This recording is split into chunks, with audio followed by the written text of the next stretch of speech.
This is One Broke Gamer Girl, and this is my review of Minecraft Story Mode Season 2, Episode 1, Hero in Residence for the PlayStation 4. I really didn't want to pick up this game after last season. This is one of Telltale's mediocre games, and I wasn't happy that after playing the initial 5 episodes that they added DLC to wrap up the story. This also wasn't the game that I was hoping would be coming out so quickly, since I was hoping for The Wolf Among Us Season 2. I know we're finally getting this game after so long, but I figured it would come out before Minecraft Story Mode. Anyway, I'm a sucker for sequels and second seasons, especially if they have the same character, so I picked this one up. Picking up basically right where Season 1 ended, Season 2 starts with Jessie being the big hero that she is, and she's basically lost touch with her friends, go figure. Moving up in the world, Jessie has her own town or village, whatever you want to call it, that she runs with her new intern. While everyone seems fine doing their own thing, Lucas is off writing books, Axel and Olivia have their own places to run, it's Petra that's having the hardest time with the transition. Petra misses the old adventuring days and asks you to come and adventure with her. She has some ulterior motives, though, to why she needs you and will eventually need even more of your help, but not before you find a new mysterious portal and a glove that just won't come off your hand. Making some new friends along the way, you'll go on another adventure to get this glove off your hand, making extremely difficult choices as you go, like what to write on a sign.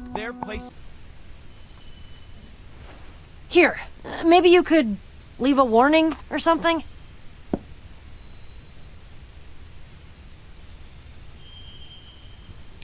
Anyway, by the end of the episode, you'll have a new nemesis and a new threat to your booming town. I have to say that I found the first episode to be interesting. I liked being able to walk around a town that was my own and interact with the people that chose to live there.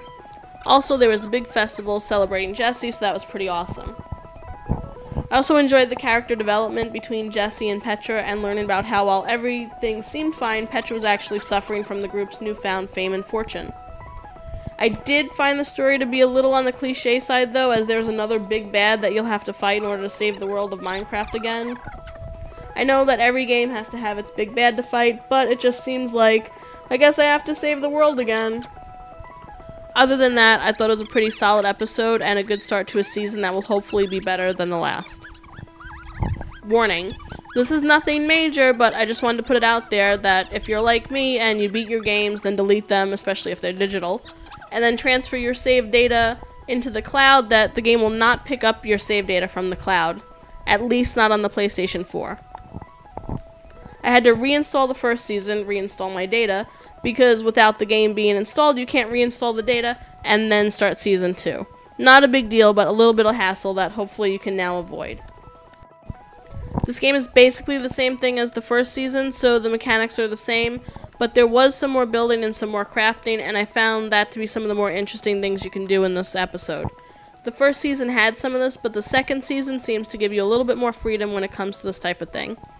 I found the fighting scenes to be a little off at times as they mixed up QuickTime events with some actual fighting mechanisms.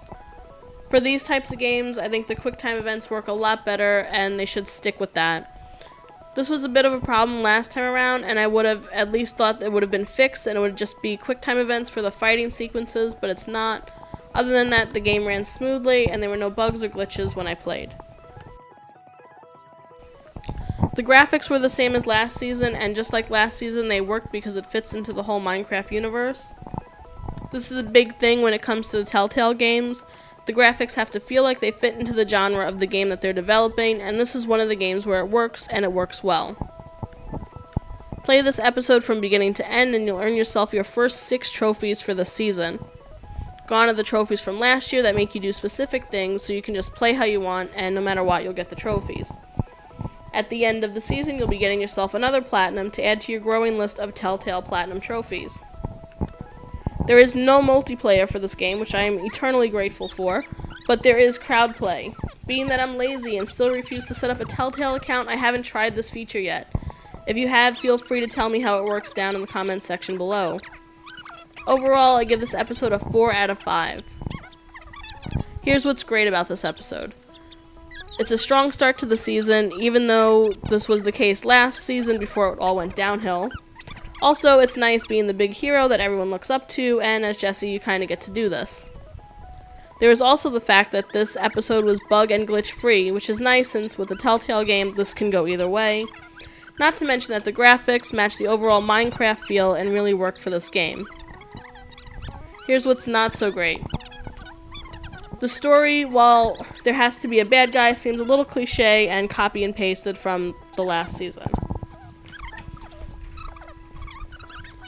At the moment, I'm excited to see where the story for the season goes and how things will wrap up. I'm hoping it will wrap up without the addition of DLC. I would say that if you're a fan of last season, that you'll want to play this season and see how your story continues. If you didn't play last season, you'll probably want to play the first to get a better understanding of what's going on. I would also say that unfortunately you have to play the DLC because it helps in the whole understanding thing. If you weren't a fan of last season and basically have no interest in this game or continuing your story, then you'll just want to skip it. Jesse, hey! Hey guys. What are you doing? Glad you asked. We're working on a new game for Founding Day that I guarantee you is going to be all the rage this year. Slime diving. Want to give us a hand finishing it up? I'll let you take the first dive. Bob designed the schematics, didn't you, Bob? That sounds awesome. Let's do it! We're going to be diving off this excellent pagoda Bob designed, but we can't decide what material to use. Thoughts? I'm just conflicted because I like all of them. Oh, we know you do, Bob, but don't worry. Jesse's gonna help. Nothing prettier than pink wool. Let's get to it.